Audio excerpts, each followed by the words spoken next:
Info, perkenalkan nama saya Khofatul Maisyaro dari kelas TB 4B. Di sini saya akan menjelaskan metode pembelajaran yang bernama metode sidosikosi. Apa itu sidosikosi? Yaitu simak video fantasi dan kocok absensi. Di sini untuk pembelajaran KD 3.3 untuk mengidentifikasi unsur-unsur teks narasi atau cerita fantasi yang dibaca atau diperdengar untuk tingkat SMP kelas 7. Assalamualaikum warahmatullahi wabarakatuh. Bagaimana kabarnya anak-anak hari ini? Alhamdulillah sehat semuanya ya. Apalagi di bulan puasa ini harus tetap semangat dalam pembelajaran nanti. Sebelum pembelajaran kita mulai, kita mari membaca Al-Fatihah terlebih dahulu dan membaca doa terlebih dahulu ya. Berdoa mulai. Berdoa selesai. Selanjutnya, Ibu akan mengajak kehadiran terlebih dahulu ya. Sebutkan nama dan nomor absensinya. Pada pertemuan sebelumnya, Ibu sudah tugaskan untuk mempelajari materi hari ini. Apa materi hari ini? Ya, bagus, tentang teks narasi atau cerita fantasi. Nah, kira-kira apa yang dimaksud dengan cerita fantasi? Siapa yang bisa? Ya, bagus.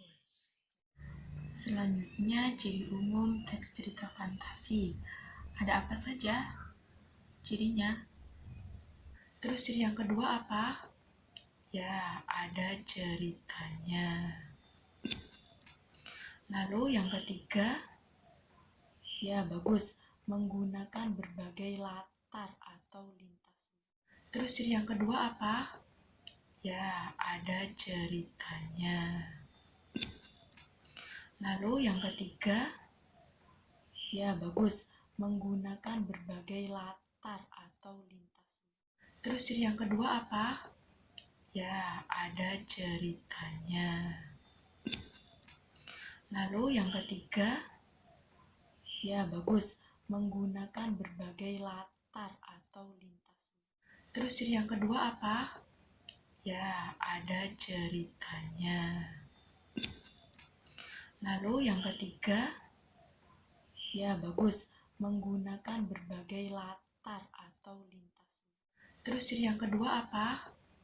Ya, ada ceritanya.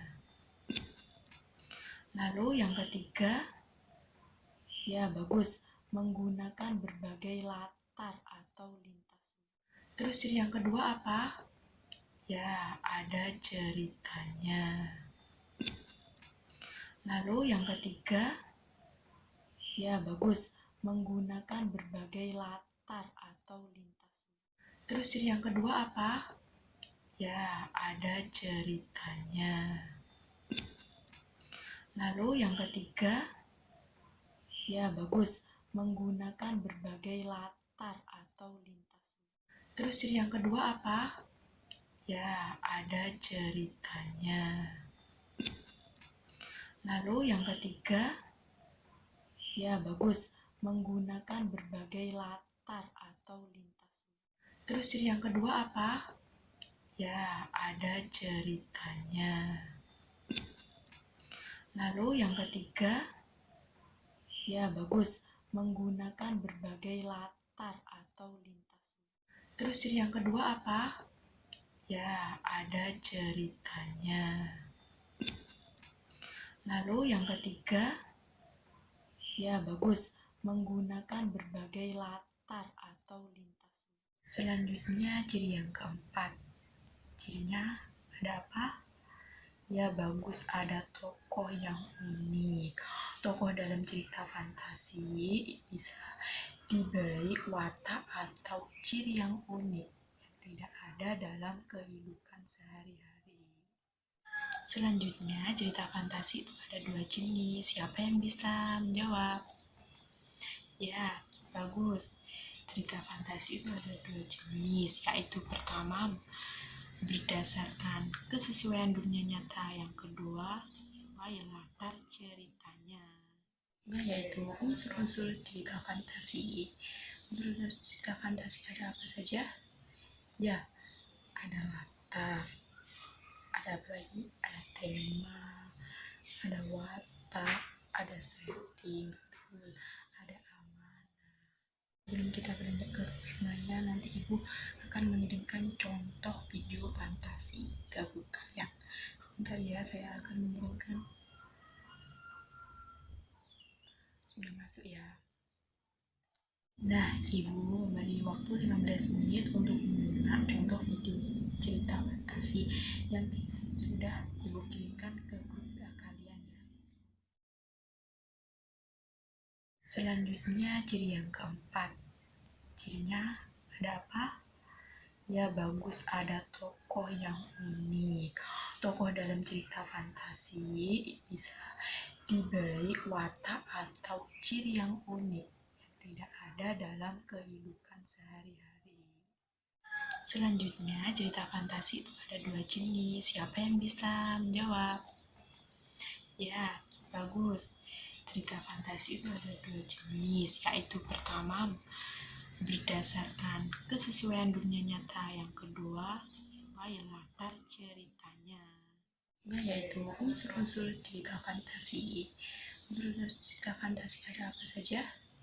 Ya, ada latar, ada apa lagi? Ada tema, ada watak, ada setting, betul, ada aman.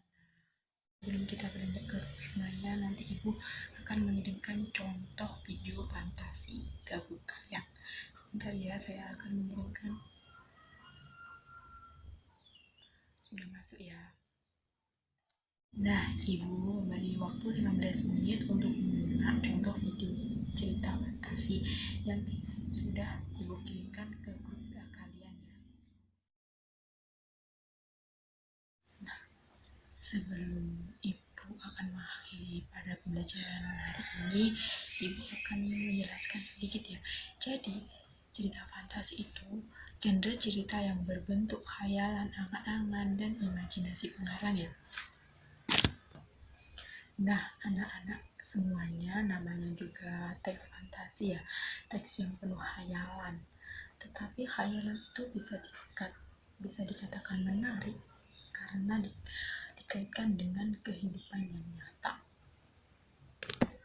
Sebelum kita akhiri pada pembelajaran hari ini, karena waktunya sudah habis, ibu cukupkan sampai di sini ya pembelajarannya. Semoga pembelajaran pada hari ini bermanfaat bagi kita semua dan selamat menjalankan puasanya. Wassalamualaikum warahmatullahi wabarakatuh. Itu tadi pembelajaran metode daring yang akan saya terapkan. Sekian, terima kasih.